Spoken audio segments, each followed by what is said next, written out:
नमस्कार दोस्तों, आज आप सीखेंगे कि अपनी लागतों को कैसे नियंत्रित किया जाए ताकि आपका व्यवसाय जल्दी से उस बिंदु तक पहुंच सके जहां वह अपनी लागतों को पूरा करने के लिए पर्याप्त पैसा कमाता है और अंततः चतुराई से बढ़ता है, जिससे इसका मूल्य बढ़ जाता है।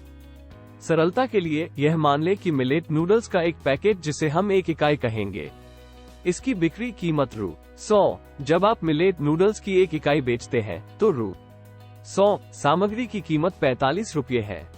इसके अलावा पैकिंग के लिए ₹3 और मिलेट नूडल्स के परिवहन और वितरण के लिए ₹2 जोड़ें। इसके अलावा ₹2 विपणन और विज्ञापन में जाते हैं। तो आपकी परिवर्तनीय लागत, जो आपके द्वारा बेचे जाने वाले मिलेट नूडल्स की संख्या के साथ बदलती है, मिलेट नूडल्स की प्रत्येक इकाई के लिए लगभग ₹52 है। अब आइए उन निश्चित लागतों को देखें जो समान रहती है, चाहे आप मिलेट नूडल्स की कितनी भी इकाइयां बेच दें। जब आप मिलेट नूडल्स की 1 इकाई को ₹100 में बेचते हैं तो ₹3 अलग रखें या कारखाने की जगह किराए पर लें और बिजली और पानी जैसी उपयोगिताओं के लिए ₹1 और अपने श्रमिकों को भुगतान करने के लिए ₹8 तक, यदि आप बाहरी श्रमिकों को काम पर रख रहे हैं। यदि आप ऋण लेते हैं तो आपको जो ब्याज देना है उसके लिए अतिरिक्त ₹1 शामिल करें। ये सब प्रत्येक के लिए निर्धारित लागत के लगभग ₹13 तक जोड़ता है। जब आप निश्चित और परिवर्तनीय दोनों लागतों को जोड़ते हैं तो ₹100 में बिकने वाले मिलेट नूडल्स की प्रत्येक इकाई बनाने के लिए आपको ₹65 खर्च करने पड़ते हैं। इसका मतलब है कि आप मिलेट नूडल्स की प्रत्येक इकाई के लिए ₹35 का लाभ कमाते हैं।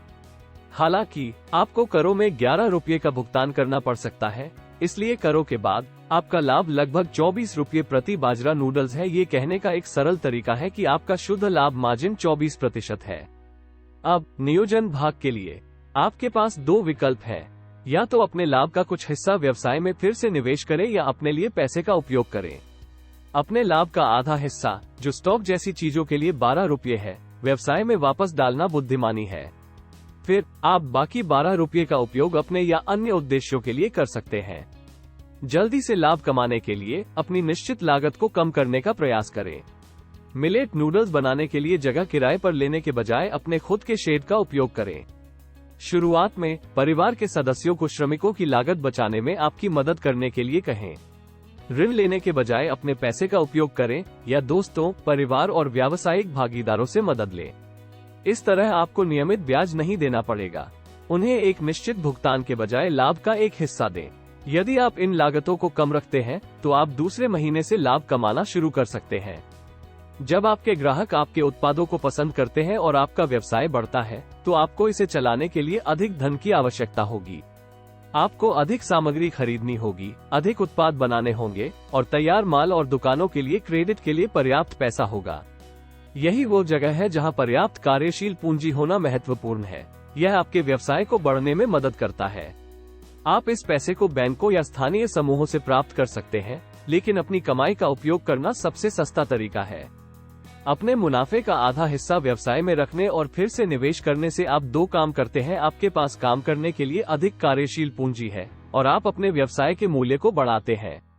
जब आप पुनर्निवेश करते हैं तो आप बड़े ऑर्डर संभाल सकते हैं और अधिक स्टॉक रख सकते हैं। इससे अधिक व्यवसाय होता है और इसके परिणामस्वरूप आपके व्यवसाय का मूल्य बढ़ता है। आइए आगे देखते हैं। यदि आप दुकानों की संख्या बढ़ाना जारी रखते हैं तो पहले वर्ष के अंत में आपका व्यवसाय ₹40 लाख से ₹45 लाख तक हो सकता है। यदि आप दूसरे और तीसरे वर्ष में दोहरी पाली में काम करते हैं तो आपके व्यवसाय का मूल्य ₹74 लाख से ₹96 लाख हो सकता है।